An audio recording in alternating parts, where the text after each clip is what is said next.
सुरुवात आपण राजकीय घडामोडींनी करणार आहोत। उपमुख्यमंत्री एकनाथ शिंदेंनी ठाकरे बंधूंना टोला लगावला। पूर्वी भाऊबंदकी नाटक गाजलं होतं, आता मनोमिलन नाटकाचं जोरदार प्रमोशन सुरू आहे असा टोला लगावला एकनाथ शिंदे यांनी उद्धव आणि राज ठाकरे यांना। अंबरनाथमध्ये एक कार्यक्रम होता, त्यावेळी शिंदेंनी जोरदार फटकेबाजी केली।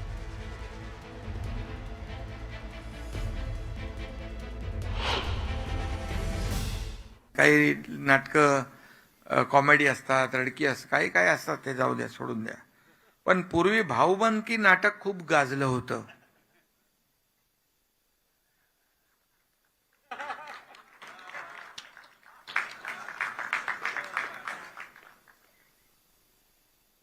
आता मनोमिलनाच्या नाटकाचं जोरदार प्रमोशन सुरू आहे।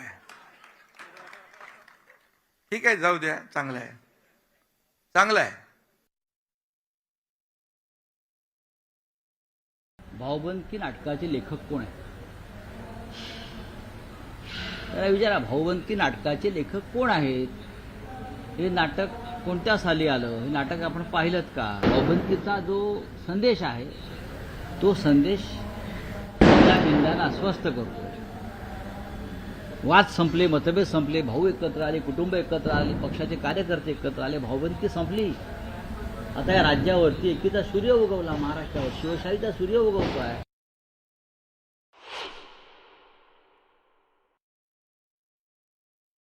अशोक मामांचं एक नाटक खूप भारी होतं।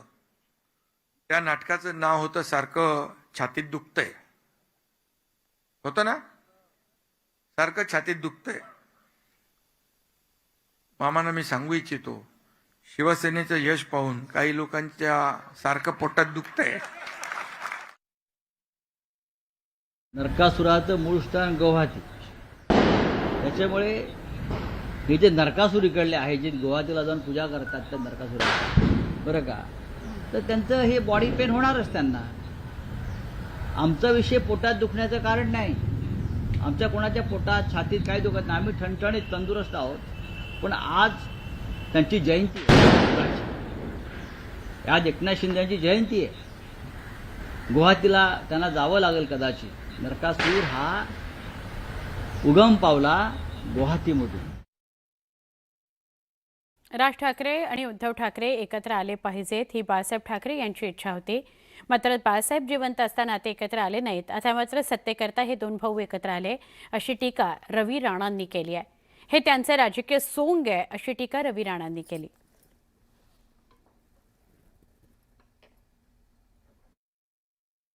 राज ठाकरे उद्धव ठाकरे एकत्र आले पाहिजे ही बाळासाहेबांची इच्छा होती। आज बाळासाहेब हिंदू हृदय सम्राट यात नाहीये, सगळ्यांच्या हृदयामध्ये बाळासाहेब। पण ज्या बाळासाहेबांनी हिंदू विचाराला पुढे नेऊन काम केलं, त्यांची मनापासून एकत्र होती। राज आणि उद्धव ठाकरे एकत्र आले पाहिजे, पण बाळासाहेब नसताना हे एकत्र आले नाही।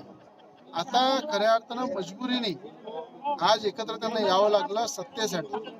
मला असं वाटतं की जसं प्रॉपर्टीच्या हिस्से वाटण्यासाठी काही भाऊ एकत्र येतात, तसे राजकीय पुढे शिकण्यासाठी, राजकीय सत्ता मिळवण्यासाठी हे दोघं भाऊ एकत्र आलेले आहेत। आणि उद्धव ठाकरेंचा चेहरा राज ठाकरे पसंत करत होते। एवढी त्यांच्यामध्ये कटुता होती, एवढी वेगळ्या दिशेनं त्यांचा प्रवाह चालला होता की वेगवेगळे पक्ष त्यांनी स्थापन केले। आणि आज अचानक एवढं प्रेम काय? फक्त सत्तेसाठी। म्हणून कुठल्याही प्रकारे मुंबई महानगरपालिकेवर भाजपचा झेंडा फडकणार आहे। एक हाती सत्ता भाजपची, भाजपचा महापौर होईल, याच्यात काही शंका नाही आहे। हे राज ठाकरे उद्धव ठाकरे सोंग संपूर्ण महाराष्ट्राला माहिती। इलेक्शनचे खूप अगोदर आले असते, बाळासाहेब ठाकरेजींचं निधन झाल्यानंतर जर एकत्रित आले असते तर विचारांसाठी ते एकत्रित आले आहेत, ते म्हणू शकले असते।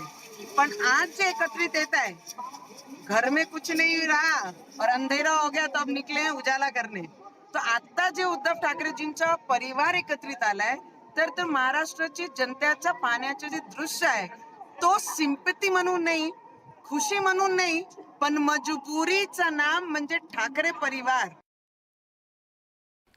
राज्यातले आगामी स्थानिक स्वराज्य संस्थांच्या निवडणुकांच्या तोंडावर मतदार याद्यांमधील घोळावरून विरोधक आक्रमक झालेत। राज्याचे मुख्य निवडणूक अधिकारी एस चोकलिंगम यांनी विरोधकांचे आरोप फेटाळले। 14 ऑक्टोबरला विरोधी पक्षांच्या शिष्टमंडळानं मुख्य निवडणूक अधिकाऱ्यांची भेट घेतली आणि विधानसभा मतदारसंघाच्या यादीतील घोळाबाबत निवेदन दिलं। यावेळी त्यांनी काही विशिष्ट उदाहरणं देत मतदार यादी त्रुटीमुक्त करण्याची मागणी आयोगाकडे केली। या शिष्टमंडळानं ज्या तक्रारी केल्या होत्या त्या सगळ्या तक्रारींची शहानिशा करण्याकरता आयोगानं अहवाल मागवला होता। या अहवालाच्या आधारे आता राज्य निवडणूक अधिकाऱ्यांनी स्पष्टीकरण दिलंय।